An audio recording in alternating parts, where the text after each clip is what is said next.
한국장애인복지협회장 조석영입니다. 예, 제가 강의하는 주제는 한국장애인복지 발전과 장애인복지원의 설립 역사에 대해서 이야기하도록 하겠습니다.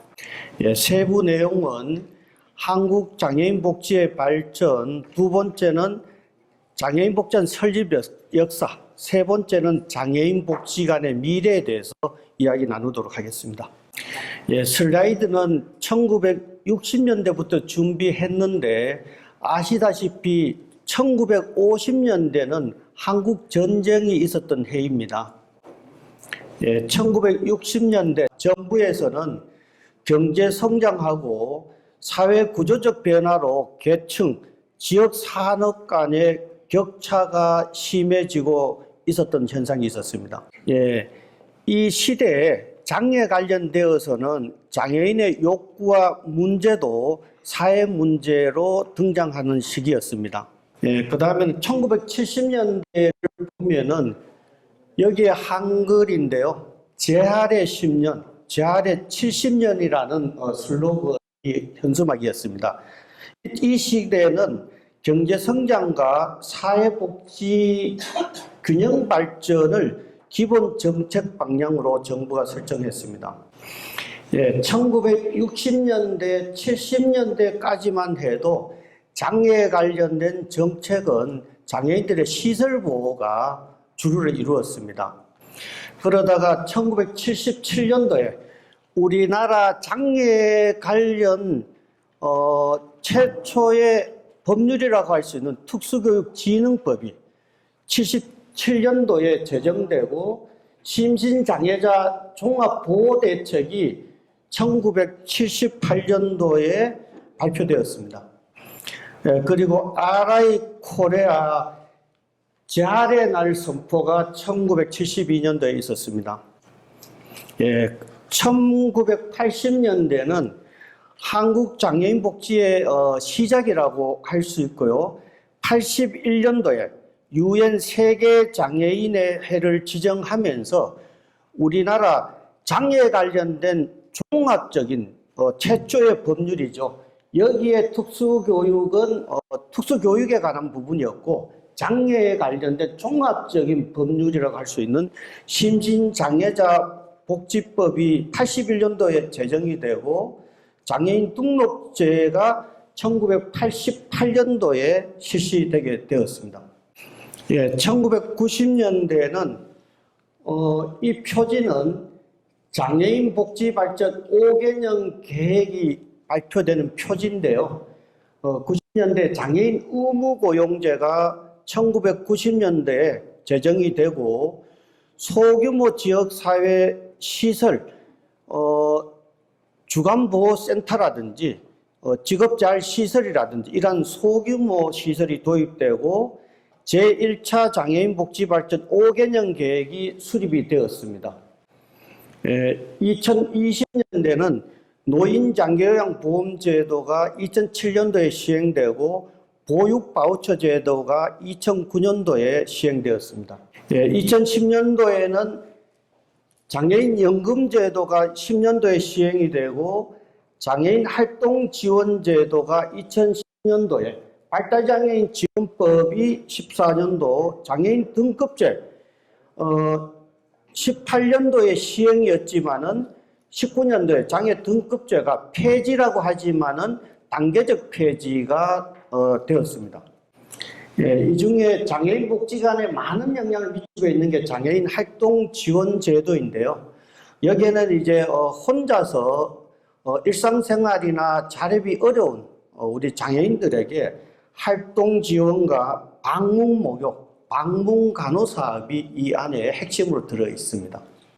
예, 2020년도는 꼭 장애인 복지 쪽에 국한된 게 아니라 전체적인 복지 변화에서 동복지 허브와 시범 사업이라든지 찾아가는 보건복지 서비스라든지 사회서비스원 설립, 커뮤니티 케어라는 큰 정책 방향이 수립이 되고요. 이 안에서 장애인 관련된 것도 영향을 받고 있는 사항입니다. 예, 이 2020년도에 큰 이제 감염병이 발생이 되게 되죠. 코비드 19 이로 인해 가지고 기존의 장애인 복지관이 장애인 복지관 안에서의 직접 서비스라든지 지역 사회에 나가서 대면 서비스가 코비드 19로 인해 가지고 거의 중단되게 됩니다. 예, 그러면서 장애인 복지관 현장에서는 처음에는 정부 방침에 따라서 감염병을 방지하기 위해 가지고 문을 닫고 이렇게 했었는데 현장에서 보니 이게 대안이 아니더라는 거죠. 어떻게 서비스를 유지하고 우리가 꼭 서비스를 제공해야 될 필수 서비스는 뭔지, 또 장애인들이 가정에서 고립되지 않게 하기 위해서 우리의 노력이 뭘까라고 이 시기에 고민을 많이 했습니다.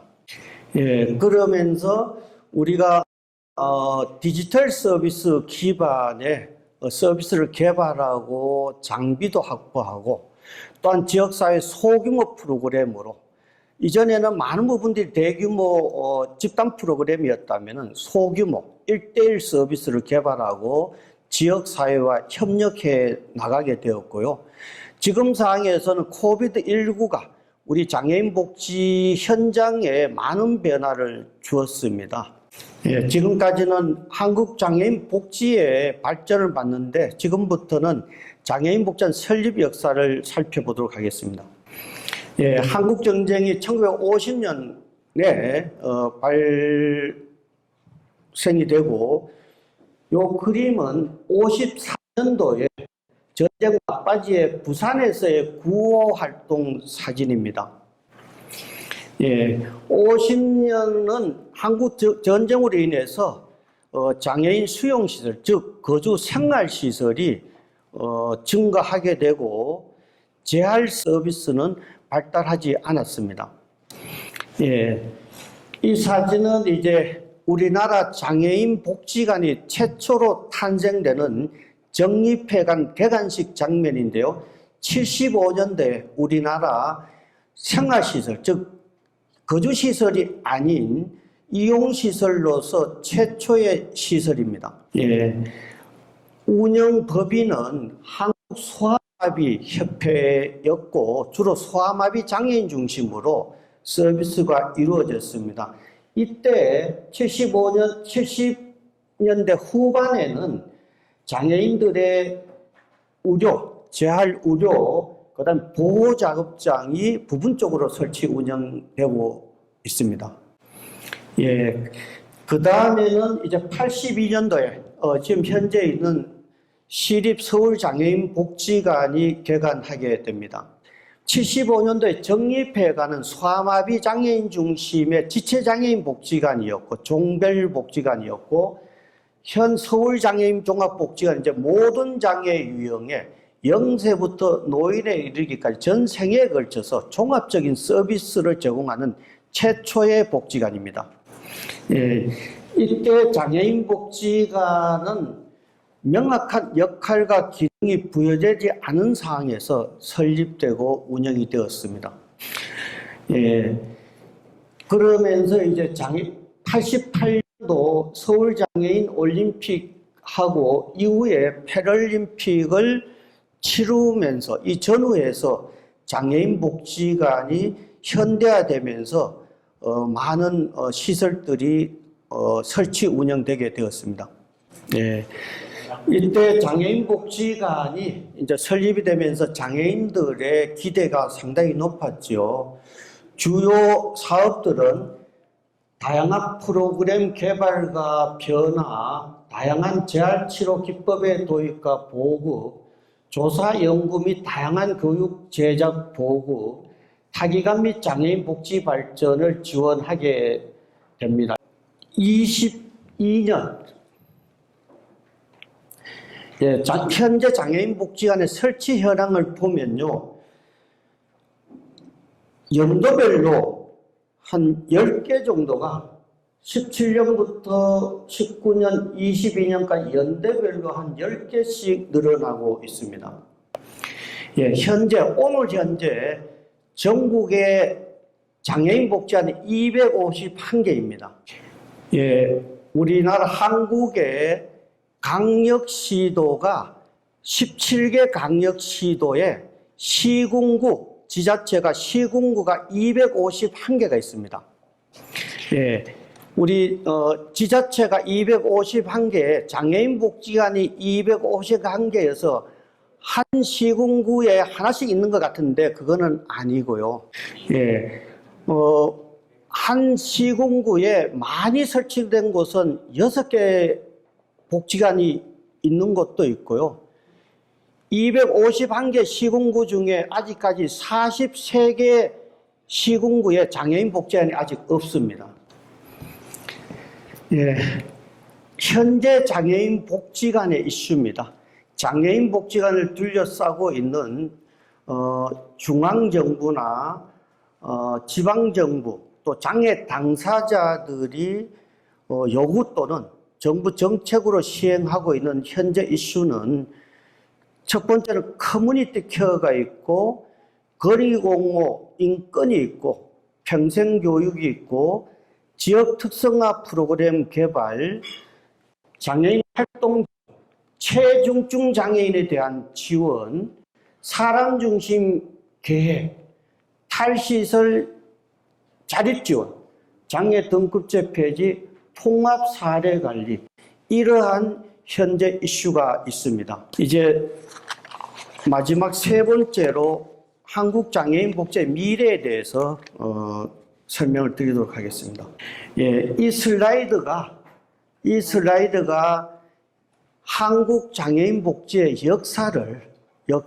환경을 정의를 했습니다. 왼쪽의 환경은 꼭 장애인이라기보다는 전반적인 어떤 정책 환경이고, 오른쪽은 장애인 관련된 아까 앞쪽에서 이야기했던 대로 각종 법률, 제도가 시행되는 연도별로 쭉 나열이 되어 있습니다. 예, 이러한 환경, 제도 변화에 따라서 장애인 복지관의 역사가 80년대부터 75년도에 아까 정립회관이 설립이 되었고, 이러한 종합 모형은 지금 있는 이 서울장애인 복지관이 최초죠.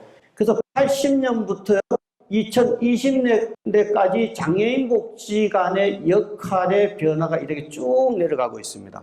예, 80년대 시작할 때 보면은 장애인 복지관이 이제 유일한 기대였기 때문에 장애인 복지관이 의료 모델, 메디칼 모델, 종합 모델, 무한 역할을 다 했던 거죠.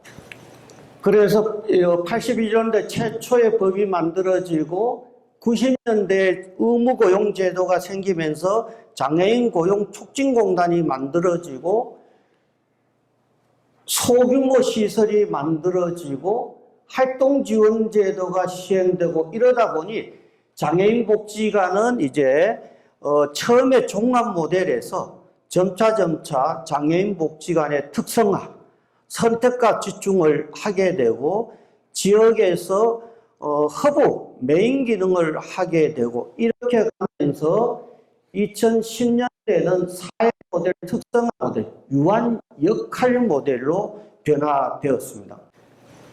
다음은 장애인 복지관의 미래는 지역 밀착형 서비스로 포지셔닝하고 사람과 지역사회 중심에 결합하는 그런 장애인 복지관이 연결하는 기능이 필요하겠습니다.